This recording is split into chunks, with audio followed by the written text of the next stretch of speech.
What's going on, guys? Dan here. Time for another playing card deck review. Today we have a deck from Miscellaneous Goods Company. This was made in several different colorways. This is the Sandstone edition. Miscellaneous Goods, owned by Tyler Deeb. First deck of these appeared on Kickstarter back in 2012. I want to show you this, and first of all, we have a really nice back that shows all four suits, some foiling on it. There's a lot to like here, and there's a few things to forgive as well. I don't want to say there's some things not to like, because the things that I didn't like at first are forgivable, because this deck is so nice. Generally speaking, right off the bat, I'm a fan of two-way back designs, or a symmetrical design. That is, you know, you turn it this way, you turn it that way, it's the same. This is a one-way back design, but it's a nice design. And you know what I like about this deck, and just the way the box looks in general and the color? It's a nice travel deck. This just strikes me right off the bat as a deck that you're headed out the door for a long weekend, or maybe you're going to be on business for a couple days, bored sitting in your hotel room. If you don't want to be playing on your phone, if you like to actually hold a deck of cards like I do and not just play games on your phone all the time, maybe play a little solitaire at the desk in your hotel room, that's a travel deck right there. That's the deck that I want to grab and bring with me for the weekend. It just gives off that vibe to me. Show you a couple things here. First of all, we've got the ad card, 3rd edition, Miscellaneous Goods. This is kind of a funny card. Take a look at this. You could fill in the corners with a suit. You could fill in, you know, however many diamonds or hearts you need. It says here, so you lost a card. You either have kids or are absent-minded. Either way, fill in the blanks. So it's not a joker per se, it's a missing card card. We have two different jokers, and generally, I'll tell you this, I'm not a fan of just like, I've seen this on a couple different decks, just a letter J or just the word Joker. There's an elaborate J with a little scepter next to it. Generally, I don't like that, but again, the deck as a whole is so cool, it does actually fit. And normally you see a red and a black Joker. This is the only foiling that you'll see on the deck. You've got silver and gold Jokers instead of red and black Jokers. So I don't know, because that's more colorful, I guess, than the silver. Call that your red Joker. Call that your silver Joker, if you have to rank one above the other, because some card games, one Joker is more powerful than the other. Whatever. They got the little scepter there next to the J on both of them. And take a look at our court cards.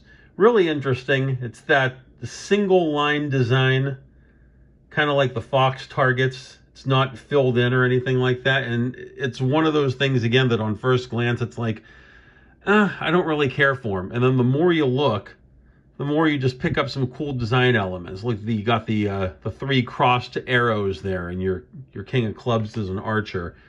Let me just see if I could shoot through all the court cards real quick. We got our Queen of Clubs smoking a pipe.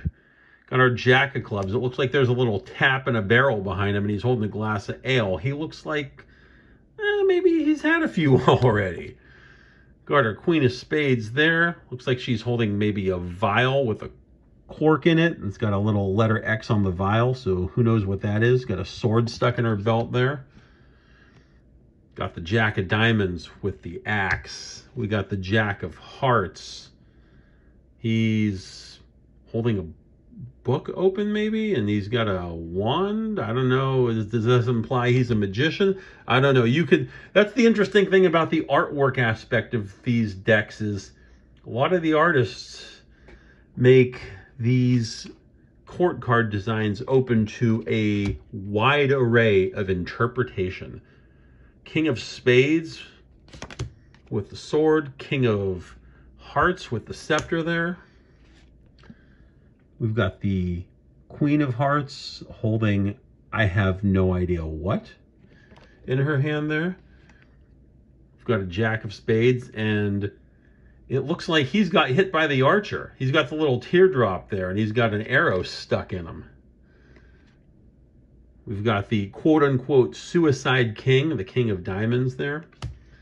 And we're on to the spot cards, and even the spot cards are custom. We've got, as you saw on the court cards as well, a nice, big, not bold, the line work is a little thinner there, but a really big, a nice, tall number there in our corner index. And we've got a custom pip arrangement as well, and even the pips themselves are a little bit different and laid out differently. So the deck start to finish is completely custom. And as you notice in the corners, we've got tally marks there. 10, 3, 1, 2, and then connected there. That's an interesting way to tally 3.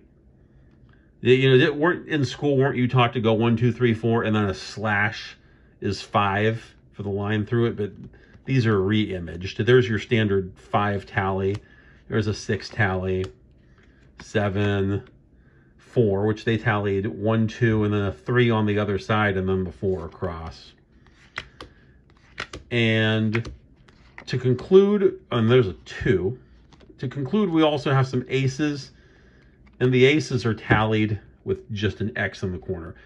All 4 aces, not just the ace of spades, all 4 aces are nice and big and bold with a really cool design on them. It's nice when you've got a custom deck like this.